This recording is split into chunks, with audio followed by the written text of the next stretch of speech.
Ganda gabi po muli sa bawat sa araw po ng Biyernes para sa ating prayer meeting. Sabi po manalangin na. Salamat po Ama sa gabi ito. Salamat po sa patuloy na pera ng buhay at lakas at pagkakataon. At muli pa sa aming pagsamba para panalangin at pag-aaral sa banal na salita. Usapin niyo kami, turuan sa oras na ito at ikaw po magpala at lumabay mag-isa oras sa mag-isa aming lives and ikaw po magpala at sa mga narito ay Panginoon patuloy na po usapin, turuan ang banal na salita. Inisip po ang iyong puso at isipan at patuloy ka magbigay ng pangunawa sa aming pangungusap. Salamat sa inyong kailangan, kabutihan, pag-iingat sa bumagapon at pagpapahagi sa amin at paggabay. Ito ang darating pamuli, masarap sa gabi ito, sa kami sa Papa ng Panginoon Jesus. Makit po muna tayo bago tayo mag-aaral ng banal na salita ng Panginoon.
Puri po Panginoon sa waiting yan. Let's continue our series of study about the true wealth and wisdom of a godly life. The philosophy of contentment, the great gain. Ito natin ang filosofiya, paniwala na kakontentuhan. Dakilang pakinabang ay ang makadiyos. Ang kabanalan o makadiyos sa pamuhay ay hindi po, ang ibig sabihin ito ay hindi pagkamal ng salapi. Kundi ito po ay kabanalan o makadiyos sa pamuhay at kakontentuhan ang dakilang pakinabang. So, the eternal perspective, we enter empty-handed and we will live the same way. Pinanganak tayo wala, alisin po tayo sa mundo ito na wala. At ang basic nating prinsipyo sa buhay, tayo makontento sa mga pangunahing pangailangan. Ano po ang basic nating needs? Food and damit, no? Raiment. So, let's continue. Godliness means paniwala sa Diyos, paggalang sa kanyang katangian at mga batas. Tumutukoy ito sa pagiging makadiyos, banal na pamuhay, at paggalang sa mga utos ng Diyos. Pagiging deboto o tao may takot sa Diyos, yung pang ibig sabihin ng godliness. Pagsamba o tapat na paglilingkod sa Diyos. Paggalang, pagpipitagan sa Diyos o mataas na respeto sa karakter o katangian at mga batas ng Diyos. Kaya sabi niya, ang kabanalan na may kasiyahan ay malaking pakinabang. Mas mahalaga po ang mabuhay na may kabanalan at may takot sa Diyos kaysa po mabuhay tayo ng sagana at walang takot sa Diyos. Godliness with content brings great gain or spiritual wealth. Ito po ay tumutukoy sa spiritual growth, yung halaga ng pagpapahalaga sa paglago spiritual o maturity. No? Yan po ang dapat nating pahalagaan. Yung kayamanan ng Panginoon, walang hanggang kayamanan, mabubuting gawain, at makadiyos sa pamuhay. Ano ang panganib naman po ng covetousness? Number 2, the peril of covetousness. Magbigay po ng mabalaan verse 10, verse 9. Makita natin dyan, no? Yung verse 9 natin. Okay. Verse 9. Pati natin doon sa ating Bible.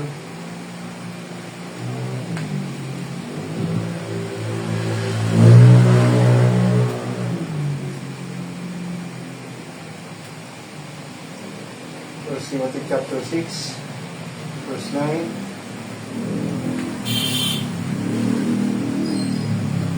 Kaya paulit-ulit po siya sabi po sa Pablo rito, kay Pastor Timothy, yung tayo ay may damit at pagkain, makontento na po. Dahil ang mga mayayaman daw po, they that will be rich, yung mga magiging sagana, Kristiyano man o hindi Kristiyano, sabi diyan ay mauhulog sa mga tukso, no, at mga bitag at maraming kamangmangan at pasakit, no, o mga pita ng laman na magbibigay ng pasakit sa kanyang sarili, na kung saan ang dulo nito ay kapahamakan.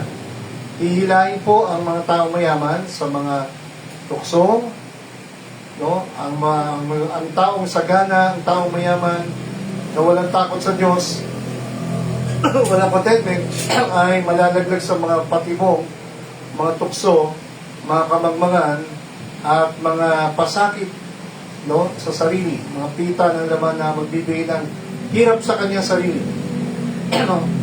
At hihilahin siya sa kapahamakan at kapahamakan at kamatayan.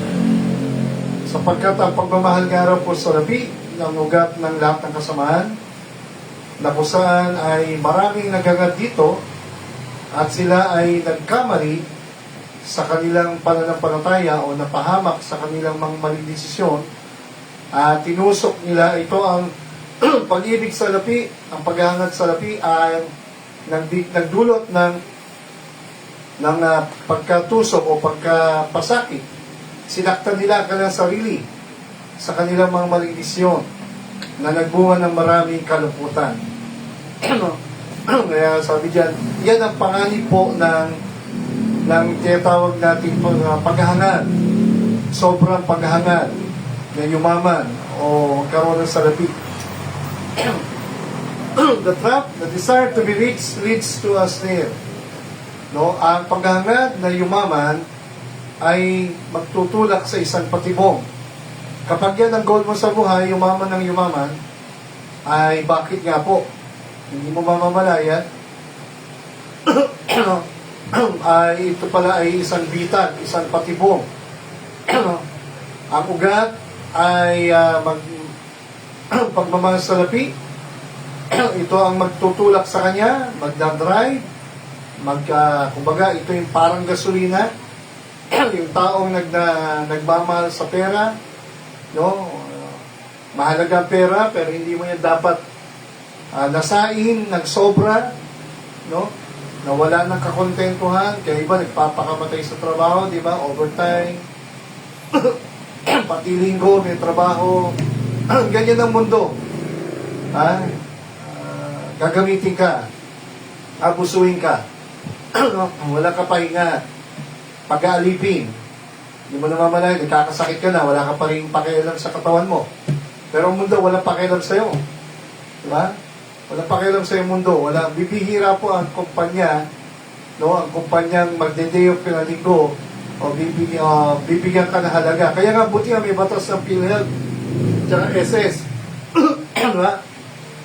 Imagine yung kung walang batas ng PhilHealth at SS saka yung ano pa, yung minimum wages. Kasi kung walang ganyan, talagang marami po, no? Katulad sa Bita, ginapal ko ay isang grade 1 student lang siya, na tapos lang niya, grade 1 lang ha. Pero 20 years old na yata siya. Helper po siya, no, sa isang tindahan. Ang kanyang amo ay nursing graduate, no? Graduate po ng nurse.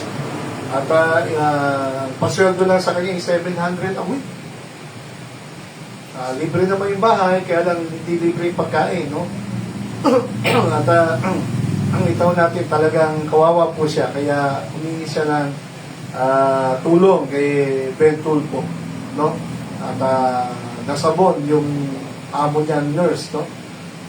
Bakit? Kasi kahit barangay, hindi po siya tinulungan yung lalaki ito, no? Nagpaalam na, hiningi na yung gamit. At, so, dati may mga taong yumayaman lang kahit maabuso, magdakaw, di ba? Nagnanakaw, nagbebenta ng drugs. Yung mga pogo na yan, ano ba ang ugat niyan? Love of money. Pagmamahal sa lapit. So, makita natin yan, ang hangad ng mayaman ay isang patibong sa kanyang sarili, sa kanyang pamilya. Yung mga taong yumaman sa masamang paraan, tulad ng mga flood control, makita natin ano epekto po niyan, di ba? Ang epekto po niyan ay mga anak ay nagiging maluho, bili ng bili, gala ng gala, pasya ng pasya. No, hindi nila tinatanong, tayo, saan ba galing itong perang ito? Hindi ba lang yan tinanong? Alam man nila o hindi, no? Lalo na kung alam nila, malungkot. So, sa ganang buhay, talagang pinopost pa ng mga tinatawag na nepo babies, di ba? Nakakalungkot po yan, no? O yung mga nagbebenta ng katawan, no? Mga artista, karamihan, yumaman lang, no? Sumikat lang. So, ano ay consequence ito? Sila ay naglalakbay, sila ay naliligaw sa mga maling desisyon. Kaya nga minsan malungkot po, di ba? Pag Sunday, dapat sa Panginoon yan, patas ng Diyos yan. Dapat bigay mo sa Diyos. Pero nakakalungkot, di ba? At talagang minsan ay nananakaw natin yung para sa Diyos. Yung linggo, no? So, bigay po natin yung para sa Diyos. Sabi nga na pa, bigay mo yung kay Caesar at sa Diyos, sa Diyos.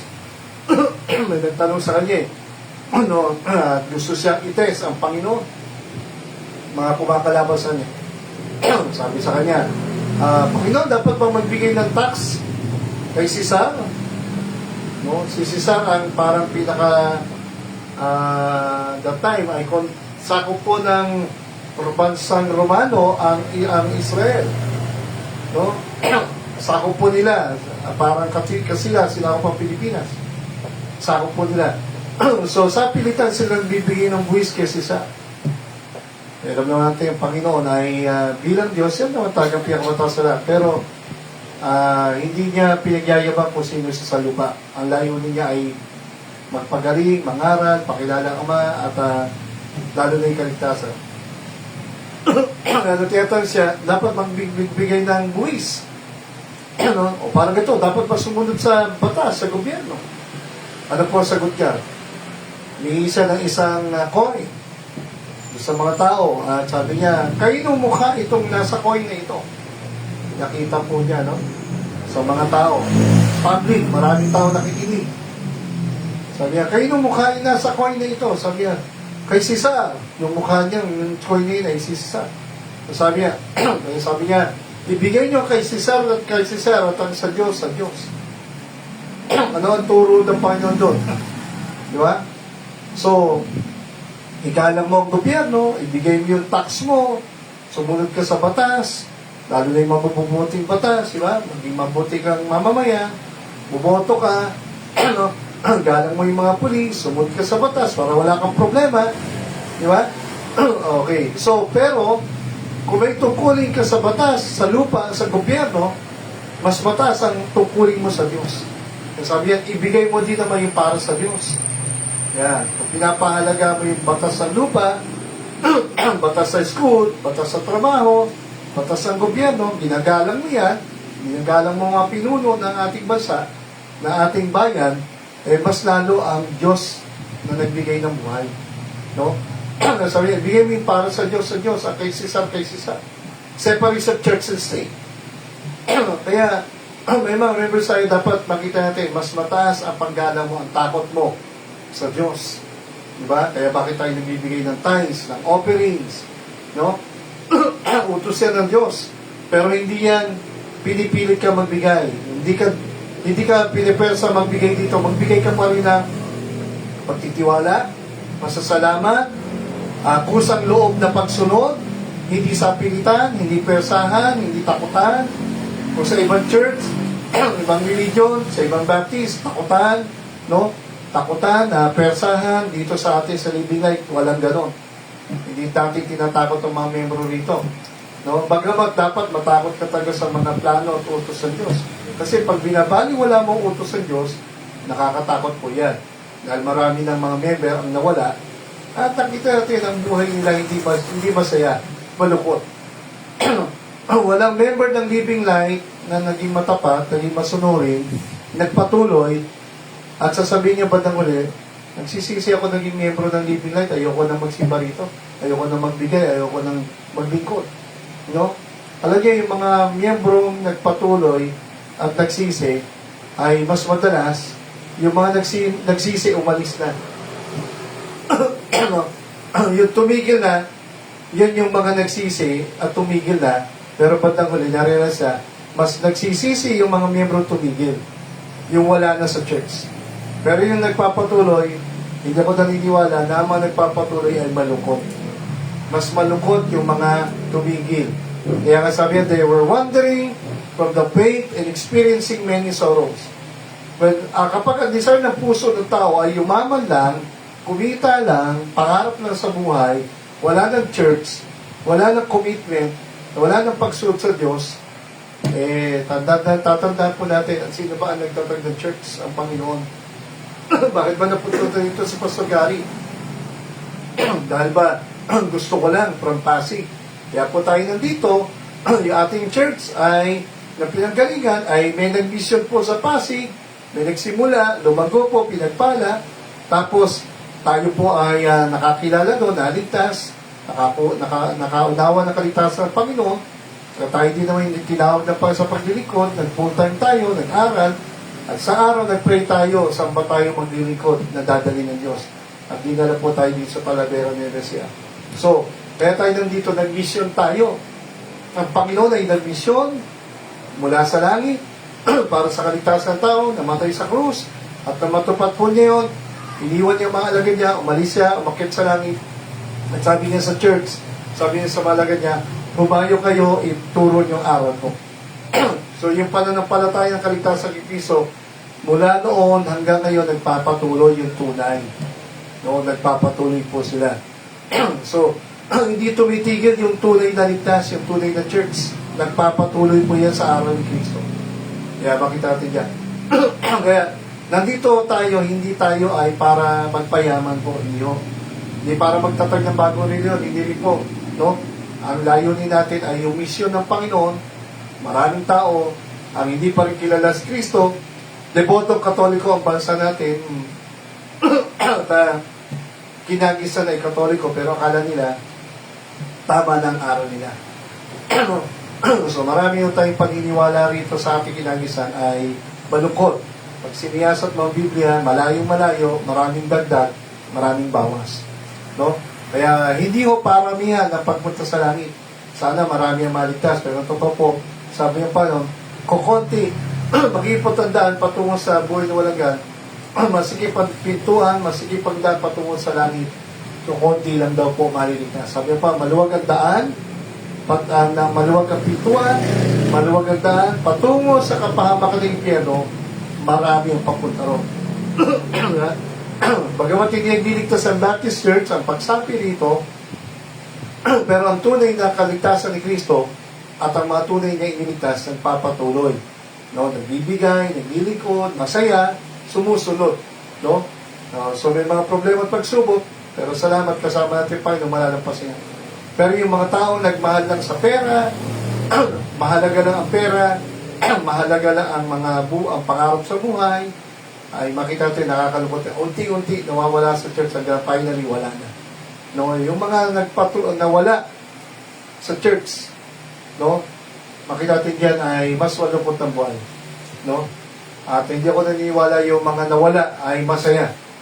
Siguro masaya po sila sa kanilang kasalanan ginagawa, pero hindi masaya na sumuhay sa kalooban ng Diyos. Ito pala yung verse na harap niyo. Okay. Number 3, the pursuit of a godly man. What is the pursuit? Ano hinahabol ng isang maka-Diyos na lalaki o maka-Diyos na Kristiyano? Okay, ang hinahabol po niya, sabi yung dalawang bagay, no? Tinatakbuhan niya ang pagiging ganib. Tinatakbuhan, tinatakasan niya ito. Parang hinahabol ka. Kailangan natin pera. Kung yung iba hinahabol lang ang pera, yung taong may takot sa Diyos, tinatakbuhan ito. Yung hindi yung pera, tinatakbo mo yung pagiging ganib. Yung kasakiman, yung pagmamahal sa pera. Tatakbuhan mo yan. Tatakasan mo yan. Parang katulad ni Joseph, ang babagsak sa patibong ni Potiphar, di ba? Asawa ni Potiphar, di ba? Yung malibog na asawa. So, re-raping siya. Ang ginawa niya, kaysa siya mahulog sa patibong ng kalibugan, ng kalasuan, ng pag-rape, tinakbuhan po niya. Nilabanan po niya. So, you must fight, you must flee greediness. And then follow sa pagtakas mo sa kasakiman, sa pagmamahal sa pera, meron ka namang habulin, yayakapin. Okay, ano yan? Yung 6 na pangunahing mga mabubuting asal, virtues, mga tamang asal. Okay, ito yung dapat natin yakapin ng mga takbuhan o may tatakbuhan tayong masama, meron tayong habulin mabuti. Okay, there is a spiritual warfare that we must fight. We must fight the good fight of faith. Nakilala mo ang Panginoon, naligtas ka sa pananampalataya, ang Panginoon ay nagsakripisyo, ang mahirap ay naging mayaman, ang Panginoon, o ang mayaman na Panginoon ay naging mahirap, upang tayong mahirap na patungo sa impyerno ay maligtas at maging mayaman at may buhay na walang na pangako pa. So yung pananampalataya tinagat natin kay Kristo, yung kaligtasan, regalo, biyaya, libre, ipaglaban mo. Manindigan ka at ibahagi mo. Dahil maraming mapapahamak. Marami nang napapahamak at marami pang mapapahamak. The pursuit of godly man. The word pursuit means paghahabol. It is the act of going after or in the tracks of after of another. No? Yun nga. Ito yung aksyon ng paghahabol mo. No? Sa isang bagay o sa isang tao, katulad ng pusa, hinahabol niya hinahabol siya ng mga aso sa kanyang pagtakas. So, kaya nga, synonym ng salitang pursuit, to chase, to following, pursuing, shadowing, tagging, tailing, yan, tagging katulad sa Facebook, di ba, tinatag ka. Okay, pagbuntot, parang mga espiya, binubuntotan, na hinahabol yung mga kriminal, di ba? Okay, so, katulad doon sa truck, may mga tracking device. Pag hinahabol, pag siya ay nilalagyan ng mga tetang dito, yun yung tracking device. Diba? Para malaman kung nasaan na siya. O yung mga tetang ng GPS ngayon, no? So, yun yung salitang pursuit. Para police na may manhunt, pursuit, pag hinahabol yung pumatay o ng rape, no? So, ano pa yung sabihin ng pursuit? Activity outside of one's regular occupation. No? So, iba ay nagtatrabaho, naghahabol, ng pera, ng pangarap, ng mga plano sa buhay, nag-overtime. Pagkatapos sa mga overtime, pagkatapos sa trabaho, ay hinahanap naman niya ay kasiyahan ng laman.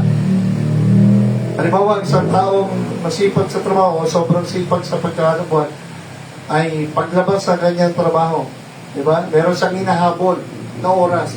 Meron siyang hinahabol na activity. Ano po yan? No? Pwede ito po ang pursuit. Yun yung mga hobby, libangan, recreation. No? Okay, katulad yan. Ngayon, mga kabataan, di ba? Walang pera eh. Pero dahil cellphone ng hobby, yun na lang po ang hobby nila. Ano tawag dyan? Palipas oras. No? Ano inaabol mo? Yung mga games, di ba? Napapalipas oras kung pang-ano. Alam niyo kung magiging matalino na kayo sa inyong mga kabataan. Yung gadget nyo, maraming mabuting gamit yan. No, marami. Huwag ka lang manood. Huwag ka lang maging user. Dapat maging pusher ka ng mabubuting bagay. Ano yan? Gawa ka ng AI. Libre naman yan. Di ba? Dami yan. Word of God. Ako, nag-aaral ako AI. Ginagal ko. Gumagawa ko ng mga JPEG. Mga Bible verse. Pinopost ko. Nilesend ko sa GC. Gawa ka ng GC ng mga friend mo, classmate mo. Ako, ilan na yung GC ko? Sa school, 5 yata o 6. Sa members, may sa tatay, meron sa ano, no? At meron akong GC ng mga, tinuruan ko ng mga OJT, ng mga police. May mga GC ako ng mga public servant, mga government, mga police, halo-halo. may GC ako ng mga kamag-anak ko. May GC ako ng mga paso. Yung sa misyon. So, sinesendan ko ng mga verses, encouragement, lalo na yung salvation. So, yun yung libangan ko. Palipas oras. Nanonood din naman ako, pero hindi puro doon nauubos ang oras. Aral, diba? Hindi ko alam, hindi nga yata pinapanood nyo, wala kayong tayong panoodin mo. Tataka naman ako sa inyo, no? Pare-pare sa tayo may 24 oras. No? Siguro kung walang pasok lalo, ilang oras yung libangan mo. Kung nakatuto ka sa cellphone. Dati kasi TV, radyo, di ba? Ngayon cellphone. Siguro pag walang pasok, mahina 5 oras, 3 oras. Pag nunod ka pa ng mga ibang mga telenovela, mga no? So, yun yung hinahabol mo. Ako yung baka pinahabol ko, pagapanood ko, baka hindi ko matapos. Di ba? Nakakalungkot, ano? Sana hindi tayo nagsasayang lang ng oras. Katulad niya, mahalaga yung oras na ito. No? Sana pag Sunday, naghahabol tayo ng oras sa Sunday school. Atin tayo ng on time. Kaya naman eh. Kaya yan. Monday to Friday, di ba? Anong oras ang pasok mo? 7 o'clock. Gising ka ng 5. Di ba? O nag-aabol ka sa huwag ka malate. Di ba? Huwag ka pagalitan. Lalo pag nag-check na attendance. Di ba? O sa trabaho, mababawasan ang sweldo. Di ba? Huwag kakaltas. Bandi clock. No? Kaya eh. Pag gusto talaga kaya. Ang Sunday, 1 araw lang. Para sa Diyos, ilang oras lang. So, mahalaga yung bawat minuto na dumating ka ng saktong 9. Eksakto, meron ng Sunday school, meron ng lesson. Diba? Sana, hindi ito libangan lang, hindi palipas oras. Pagsamba, paglilingkod, pag-aaral, para lumagong pa, tumibay ka at magamit ka ng Diyos. So, at salamat, may mga nakakarating na ng prayer meeting ngayon. Diba? At yan yun, pipilitin ko maganda sa oras ko mag-aaral. No? At gagawin ko best. Next Friday, kung pwede nga lang 6 o'clock, meron tayong Bible Doctrine, 6 to 7. Tapos 7 to 8 yung ating prayer meeting. No? Sige po, at pag-pray nyo, magkaroon ako ng disiplina sa sarili ko. Pag Sunday, pipilitin ko alas 12, matapos. Kaya naman po yan. Pag gusto, kaya. Sa totoo na pag gusto, kaya. Disiplina lang yan. No? Kasi, pag wala kang disiplina, pag sa trabaho, tanggal ka kagad. Pag lagi ka late, lagi ka absent. Diba? Sa school, pag lagi ka late, lagi ka absent. Late sa pagpasa ng project, mayroong deadline. Nako, buti kung tatanggapin pa. Salamat, pero may minus yan. Diba? Pag may quick na teacher na tiyan mo due date, ngayong araw na to, hindi mo pinasa kinabukasan dahil puro ka late. Puro ka manyana, sakana. Hindi mo binigay yung beso. Ayun, may mga teacher na talagang may quit. Sorry ka, due date na ngayon. Bagsak na yan, wala na yan. O, minsan tatagabi yan, sige, pasang awa, ibigyan ka ng grade. Imbis sa 90, naging 75 o 80. Ha? So, bakit? Kawalang disiplina. Okay. So, next. Thou, a man of God, sabi nga ni Pastor Pablo kay Timothy, ikaw na lalaki ng Diyos, takasan mo ang mga bagay na to. Ano yung tatakasan niya? yung love of money, yung greed, no? Makontento ka, sabi niya, huwag mong hangarin yung mga nasa ng mga tao mayaman, yumaman sa masamang paraan. Okay, huwag kang mainggit sa tao mayaman, lalo na yumaman sa masamang paraan. No? So, kung yumaman ka sa mabuti paraan, that's good. Blessing ng Panginoon. No? Pero huwag kang masila, huwag kang malunod, huwag kang madaya ang puso mo ng kasakiman, ng sobrang pagmamahal sa pera. Yung time mo sa family mo, balanse mo. Yung time mo sa prayer, sa pagbabasa ng Bible, dapat lalo na yung priority yan. Time mo sa family mo, yung time management, pag ikaw pinagpala ng Diyos. Hindi puro trabaho lang, hindi puro aral lang. May time ka sa Panginoon, mahalaga yan. Time mo magbasa ng Bible, manalangin, time mo magsimba, time mo sa pamilya, binata ka dalaga, tumulong ka, no? Hindi ko mo nag-aaral ka, pagod ka, hindi ka na mautusan, kung may trabaho ka, feeling mo, ikaw na yung, alam mo, hari sa bahay, no? Hindi po. Tulong-tulong. No? Yung mga magulang, you can see, nagsasacrifice siya, gumagawa ng tama, di ba? Mga anak, maging naman kayo, maging sensitive kayo. Tulong-tulong sa bahay. Kaya ho tayo hindi makapaglaba, makapaglinis. At bumabaho tayo kasi puro na ng gadget. Maghapon, nako. Hindi pa kikibaw, minom kayo ng tubig. Tumayo kayo, ihi kayo, kumain kayo, nako. Ay, nako, kawawa talaga mga kabataan. Takasan nyo ang mga bagay na mali. At sundan mo. Ano yung sundan mo? Yung mga matuwid na bagay. Matuwid. Yung tama. Yung kabanalan ng Diyos. Kabanalan ng Panginoon. Yung mga napapadati, wala nang kabanalan, no? Okay, yung wala, hindi na matuwid. Nalalason na utak mo. Na puro na lang karumihan. Yung pananampalataya. Pag-ibig sa Diyos, pag-ibig sa kapwa, pag-ibig sa kanwa. Nawawala ka ng patience sa magulang mo. Wala kang nagiging bastos. Bakit? Ay, mga pinapal mo, di ba? Hindi mo na mabitawan, di ba? Yung games mo. Puro, wait lang po. Hindi pwede sa akin wait lang po. No? Okay, hindi mo pwede sa Diyos yung wait lang po. No? Ang Diyos ay napaka-haba ng pasensya na. Hindi pwede natin paghintayin ng Diyos. Meekness, kapakumbaba. So, yan yung mga bagay na dapat ma-develop sa ugali natin. Yung matuwid, yung tama, yung kabanalan, yung pananampalataya, hindi yung takot, pagmamahal, hindi galit, pasensya, hindi pagiging high blood, no?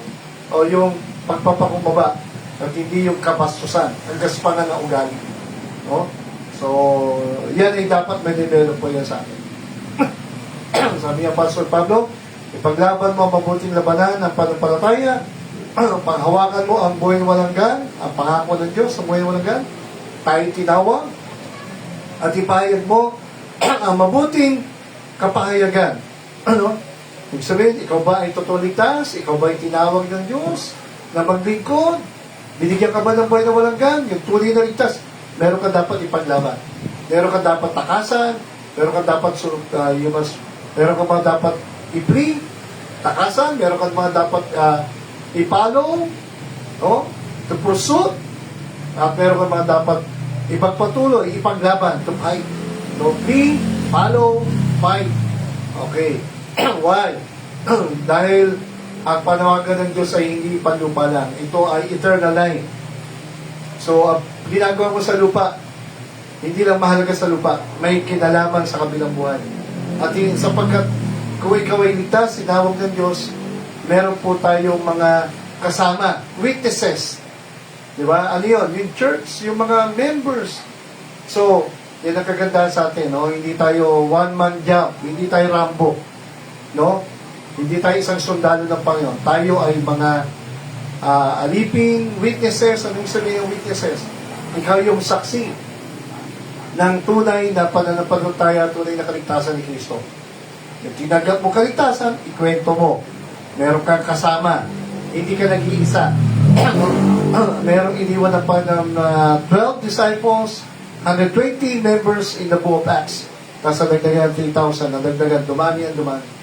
Kaya masarap yung marami tayong naakay, naliligtas. nababagong buhay, nakakasama natin. Imagine mo, di ba sa school, at tagal-tagal mo nag-aaral, imagine mo o sa trabaho, di ba nakakalungkot yun? Hindi mo na ipapakilala na ikaw ay Baptist, ikaw ay Kristyano, di ba? Ang dami mo ng kwento, ang dami mo ng pinasikat na pangalan, pinakilala, no? Pero bakit, ang tatanong, kilala ka ba nila, ikaw ba ay Baptist, Christian? Mga iba religion, di ba? Proud to be. Nakakalagay, nakikita ko, INC. Di ba? Yung mga Jehovah's Witnesses. Diyan sa papuntang palengke, nakita mo, lagi nakatayo sila diyan. Bawat kanto, no? Na mga nagtitinda ng babasa eh. Alam mo naman yun, di ba? Libre lang po, pero kamamaya, sorry, donasyon lang po, no? So, pero kita nyo ha, they were proud. Di ba? Yung mga Mormons, di ba? Yung mga Mormons ay, sometimes they call themselves morons. Di ba? May mga puting polo at may mga necktie at may mga pin. Proud silang miyembro ng Mormon, di ba? So, dapat ang tunay na ligtas ay pakilala mo, ikay kung papunta kang langit. Dapat ligtas ka, masaya ka, pakilala mo ang totoong pananampalataya kay Kristo. Hindi mo dapat ikahiya, hindi mo dapat italo. Ipaglaban mo. Ha? Labanan mo ang mali, no? Takasan mo ang mali, no? Takbuhan mo ang mali, ang kasalanan, sundan mo ang mabubuting bagay, ipaglaban mo ang pananampalatayang binigay ng Panginoon. Ito ay, no, good fight of faith. Kumbaga kay Pacquiao, di ba? Yan ang kaganda kay Pacquiao pag lumaban eh. Kaya maraming nanonood talaga eh. Inaaba, bakit? Hindi sa tumatakbo, hinaharap. Ano? Hindi duwag. E pamira, tagalangit ka na eh. Iligtas ka na ng pa sa impyerno, ano pa ikakatakot mo? I am not ashamed of the, sabi ni Pablo, hindi ko kinahiya. You know, I am not ashamed of the gospel of the Lord Jesus Christ. Di ba? So, hindi mo dapat ikahiya ang mabuting balita ng kaligtasan tinatapos mo sa Panginoon. Kung iligtas ka, ikwento mo, ipaglaban mo. Hindi nakipagsuntukan ka, hindi po. Ang ibig sabihin ng ipaglaban, ikwento mo. Ha? Huwag kang matakot, ikwento ang totoong kaligtasan. Kasi maraming patungo sa impyerno. Huwag kang manahimik sa trabaho man, sa school, ikwento mo. Ha? Ang dami na pinagkikwentuhan, ang dami na pinasikat, mga vlog, mga nonsense sa pinagkikwentuhan kung sino-sino tao. Di ba? Ang dami mo nang napala, ang dami mo nang ikinento, paulit-ulit. Pero ang tanong, naikiswis mo na ba ang Panginoon Jesus? Yung totoong kaligtasan, yung totoong panampalataya, yung buhay na walang gan. Ha? Kilala ba nila ikay Baptist Christian? O baka hanggang ngayon, secret Christian ka pa rin, no? Spy. No? Walang ganon sa Panginoon, no? So, kaya ang utos sa dyan, verse 13, ang sabi pa ni Pablo, I give the charge. Ito ay isang utos, hamon, paalala. Sabi ni Apostol Pablo kay Pastor Timothy, inuutosan kita sa harapan ng Diyos. Ang Diyos ang saksi. Nabubuhayin niya ang lahat ng bagay. Lahat ng tao ay isang araw bubuhay niya. May papuntang impyerno, may papuntang langit. At sa harapan ng Panginoon, nung ang Panginoon ay hinatulad ni Pontius Pilate nang ipako sa krus. Alam ni Pilato, wala kasalanan. Alam ni Pilato, ito ay inosente. Alam niya, ito ay marami siyang nakita. Nasabi niya, ito ay wala kasalanan. Ito ay hari ng Hudyo. Ito ay tagapagligtas. Narinig niya yun. Narinig niya, pero hindi siya naniwala. Ang dami nang nagkwento. Mismong misis siya, sabi niya, wag mong pakatulang basta-basta, ingatan mo. Nanaginip ako sa tao yan, sabi nung asawa niya. Sabi niya, nanaginip ako dyan. Kumbaga, parang si asawa ni Pilate, natatakot na rin eh. Nangangamba eh, sino ba itong pakatulan ni Pilato? No? Before Pontius Pilate, Pontius Pilate, nasaksihan niya, narinig niya, ang maraming mabuting patotoo. But still, natakot siya sa sinabi ng tao, hindi siya nanindigan sa tama, at hinatulan niya ang Panginoon Jesus ng kamatayan sa krus. Pero anyway, yung taga-plano, mamatay pa sa krus. Pero alam ni Pontius Pilate, di ba, yung totoo, pero baga, nanindigan siya, hindi sa katotohanan. Nanindigan siya sa kasinungalingan. No? Kaya sabi niya, pinag-utos si Pablo, that thou keep this commandment with without spot. Ano?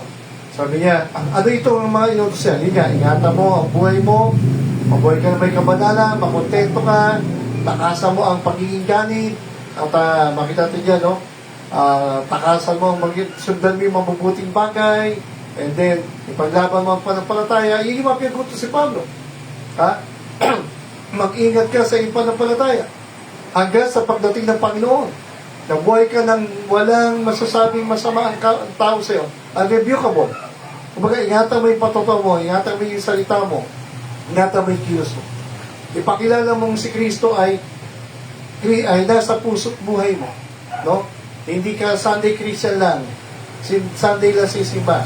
Di ba? Pagkatapos, Monday to Saturday, bahala na ako sa buhay ko. Hindi huwag ganun yun. No? Kumbaga, araw-araw dahil kasama mo ang Panginoon sa buhay mo. Bakit? Paul said in verse 15, verse 15, sapagkat sa pagbabalik ng Panginoon, ano mangyayari? Sa darating na panahon, ipapakita ng Panginoon sino ang banal, sino ang totoong masaya, sino ang tunay na mapalad. Pagpapakilala ng Panginoon, ipapakilala niya sino yung mga tagalangit, sino yung mga mapapahamak, hatulan niya. Sapagkat tinatawag, sabi ni Pablo, tinatawag niya ang Panginoon Jesus na only potentate. What does it mean? Only potentate. Tanging potentate. When you mean potentate, ano?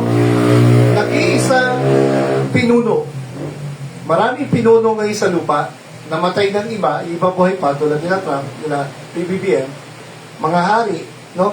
Marami, no? Maraming pinuno sa bawat bansa. Nagyegerahan, naglalaban-laban. Okay, nagpapayabangan, nagpapalakasan.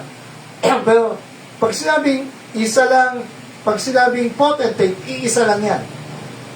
Isa lang yung sovereign. Pag sinabing sovereign, who in control of all things. Siya ang may control ng nakaraan, ngayon, at bukas. Siya ang may control ng kasaysayan ng tao. Siya ang nagbibigay ng buhay. Siya din ang bumabawi. Siya tawag din siyang makapangyarihan. Siya tawag din sa dakilang tagapamahala, authority, o dakilang kataas-taasan. Kumbaga siya yung supremo. Pag sabi authority, di ba? Again, those rulers in the government. Pero makita natin why Jesus is only potentate.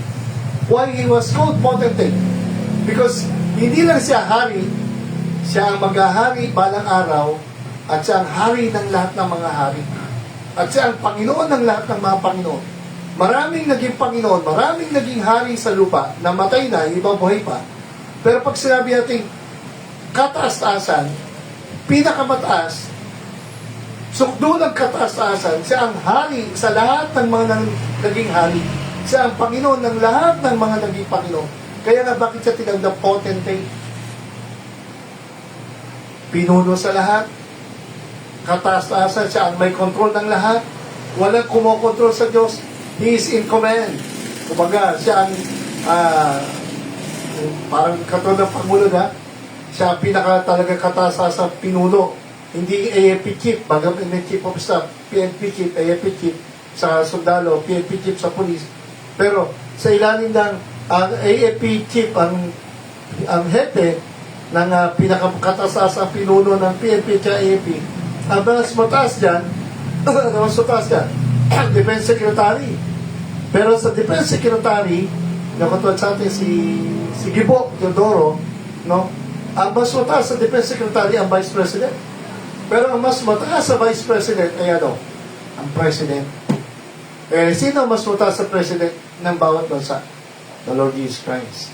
Wala nang iba. Hindi po si Allah. No? Hindi po yan. Hindi ko sino Diyos. Ang daming Diyos ng mga Diyos sa mundong ito. Namatay, hindi nabuhay. Tanging Panginoon ang namatay, nalibing, at nabuhay na muli para sa kasalan, kaligtasan ng tao at babalik. At sabi niya, itong Jesus na ito, itong Diyos na ito, ay walang kamatayan. Pastor, saan mo walang kamatayan si Kristo? Ang namatay po sa kanya yung tao, hindi yung pagka-Diyos. Nagkataon-tao siya dahil ang ililigtas siya tao makasalanan. Kaya nga siya namatay sa krus. No? biniyari natin kasama. Pero ang totoo, ang Diyos mo, walang kamatayan. Walang kamatayan, walang simula, walang katapusan. Eternal. Saan siya nakatira bago siya nagkataon tao? At nung bumalik na siya, nasa na po siya? Nananaan siya sa liwanag na wala pang nakakalapit na tao. Wala pang nakakakitang tao. At wala pang makita natin dyan, no? Makakakita to maliban doon sa mga papapasok niya. Yung kaharian niyang langit, yung buhay na walang gan. Sa Kanya ang karangalan at kapangyarihan magpasawalang gan. So, ano ang hinahabol natin sa mundo nito? Dapat habulin natin yung mga bagay na kung saan ay inihahanda ng Diyos. Mga bagay na walang gan, mga bagay na ayon sa plano at kalooban ng Diyos. No, mag-ingat po tayo na huwag tayong, dapat ang philosophy natin, be content. No? Mag-ingat tayo sa panganib ng kasakiman at habulin natin ang mga bagay na may kinalaman sa kabanalan, sa kalooban ng Diyos, sa tinatawag natin everlasting. Mga bagay na walang gan. May kinalaman sa mga bagay tungkol sa pan. Kaya sabi niya, di ba? Sabi niya pa, seek ye first the kingdom of God. Kung ikaw ay nabuhay kasama ni Kristo, hanapin mo daw yung mga bagay na nasa langit. Huwag yung mga bagay na napalupa. Kung nasa ng puso mo, nandun ang kayamanan. Sabi niya pa, huwag ka na mag-ipon sa lupa. Nananakaw yan. Nananakaw, nasisira. Di ba? Natutulak. Mag-ipon ka ng kayamanan doon sa langit. Sapagkat ang Panginoon ay inihanda niya ang langit para sa iniligtas yan. So, paano ka mag-ipon doon? Parang bangko po yan. Pag naglingkod ka, nagbigay ka, di ba? Ikaw ay nagde-deposito. No? Pag nag-ipon ka, makita natin dyan, nagbigay ka sa gawain ng Diyos, hindi ka nagbibigay sa pasto. Yung pagpapatayo mo ng, pagbili mo ng lupa, pagpapatayo mo ng bahay-sambahan, pagbibigay mo ng anumang bagay na binigay maliit o malaki, tinitingnan ng Diyos ang motibo. Bakit ka nagbibigay? Pasasalamat ba? May pagtitiwala ba? May pagmamahal ba? May pagsunod ba? May paggalang ba? At alam naman natin ang Panginoon ay marunong siyang magbigay ng gantimpala. Di ba? So, kaya makita natin dyan, ayan ang kaganda pag nagbigay ka sa gawain ng Diyos. Nagbigay ka para sa Panginoon, hindi para sa pasto. Pag nagbigay ka ng tama ang puso mo, tamang motibo, tamang kalooban mo, ang makikita mo ang pakinabang hindi lang sa lupa, hanggang kabilang buhay. By supporting missions, yan ang isa lagi natin in-emphasize sa church. No, hindi tayo nagpapayaman na sarili. I-support mission. I-support churches. Makita natin kahit sa maliit na halaga. Lalo na yung global mission. Foreign and local. Alam natin, na sinusuportahan natin dito, hindi lang yung mga missionary, yung ginagawa nila paglilingkod sa Diyos. Pagbabahagi ng araw na pa. So, tayo man na yan. Lord, salamat sila dito. Palain niyo po sa itanyo. Tulungan niyo kami. Palagi, hanapin ang kalooban niyo, gawin ang kalooban niyo. At linisin niyo po ang mga puso. Ituwid itama ang aming mga puso. Hanapin namin ang mga bagay patungkol sa langit sa walang hanggan. Tulungan niyo kami mag-ipon, hindi na sa lupa, lalo sa kabilang buhay. Huwag kami maging sobrang saki o mapaghangad na yumaman na dito lang na pakiramdam namin hindi namin iwan ang mundo ko. Mahalaga pera, pero hindi namin ito dapat mahalin. Turuan niyo kami lalo ang mga miyembro pinagpala na lalong maging mapagbigay at lalong maging tamang puso at maging masunod sa kalooban niyo. Mahalaga nila pagsamba, pagsisimba, at huwag sila makontento lang na nagbibigay. Huwag sila makontento lang na tumulong. Kundi sila po ay maging mapagkumbaba, maging lalong masunurin, at lalong pa Panginoon na mahalin ang kalooban mo at yakapin ang kalooban mo. Habulin ang mga bagay patungkol sa walang hanggan at huwag yung mga bagay na palipad. Itama niyo ang aming puso, Panginoon, linisin, baguhin, tulungan niyo ang aming bansa, tulungan niyo po ang problema ng korupsyon sa aming gobyerno, tulungan niyo po, Panginoon, ang mga dapat makasuhan ay dapat makasuhan, mga dapat maparusahan ay dapat maparusahan. Huwag niyo po hayaan ang batas ay paglaruan ng mga taong makapangyarihan sa aming gobyerno. At huwag maging abusado ang mga negosyante. lalo sa panahon ito na kung saan ay nagkakaroon ng mataas na presyo ng gasolina bunga ng giyera sa ibang bansa. Tulungan niyo po makontento at maging ganit at mapagtaas ng gasolina, pagtaas ng mga presyo ng kuryente at iba pang bagay, mga bilihin. Sana wag pagsamantalahan ng mga taong ganit sa salapi na walang iniisip kundi magpayaman nila.